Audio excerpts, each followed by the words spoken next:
Hi, I'm Bob Schmidt with Home Remodel Workshop. This is part 2 of 3 videos on showing you different techniques on how to cut drywall.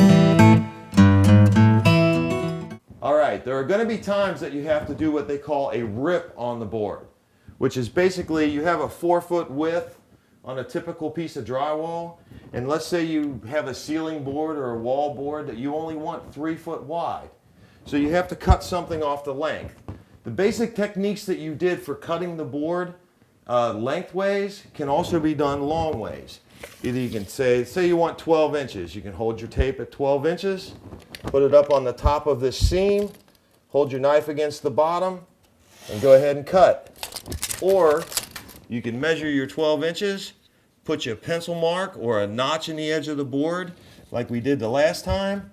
Come over here, measure your 12 inches again, and then go ahead and slip your chalk line in to the groove. Bring it over to the other 12-inch mark and snap you a line. Follow that line with a knife. Once that knife cut is done, there's a couple of different ways you can get this piece of board off of this drywall. Once you have your knife cut, your knife already made a score down the front edge of the front of the board, and you break the board just like you did with the upright. You can do it the same way. There are 3 different ways you can do it. The first way is you can take your knife from the front, cut all the way across, go ahead and snap it off that way. The second way is you can reach around behind, cut into the groove, go ahead and snap the board off. You could do it that way.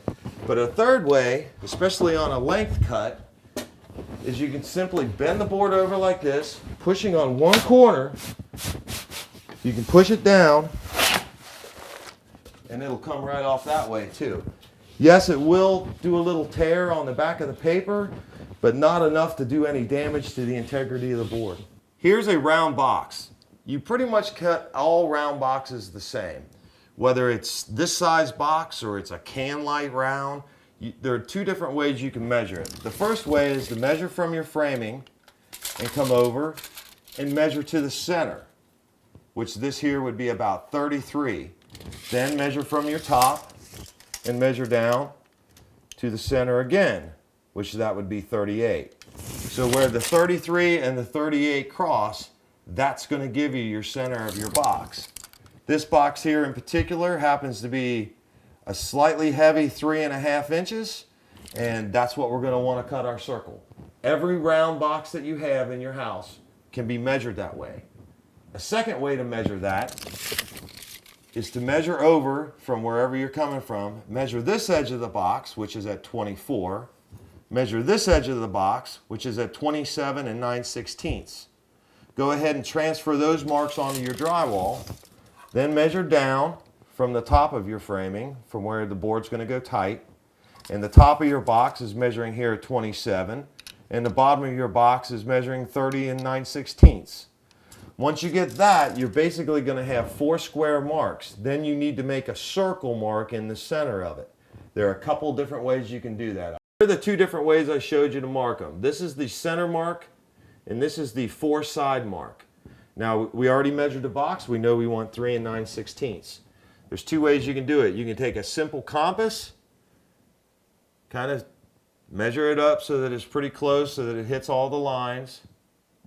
Once you get that center mark, you can go ahead and take your compass and very gently make a pencil line around so that it should come real close to hitting all 4 of the marks. Or you can take the compass and you can set it to the center mark and just go ahead and do the same thing. Just go ahead and mark all the way around. Or this may be worth buying for you. This is called a circle cutter. It has a little gauge on it that has a mark here at 3 and 9/16. What's nice about this is you can stick it in this. Now to do this, you can also do it either way. Center it up between the 4 squares, or go ahead and just go to the center mark. What's nice about this is it has a little cutting wheel here. You can go ahead and stick it in the center mark, roll it around, and it'll make a cut in the surface paper of the drywall. Now, either method that you use, you can go ahead and take a keyhole saw And you can keyhole saw around by hand on the line. You could even do it with this. But with the circle cutter, there's a little easier method that you can use. Simply take your hammer, since you already cut as deep as that wheel can cut, blow the center of it out, rip off all the loose edges. Maybe take a razor knife and kind of run it around where you got some of these little bumps sticking up.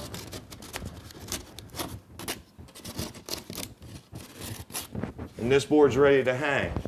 Now, some people will say, well, when you blow that out like that with a hammer, it does a whole bunch of damage to the back of the board.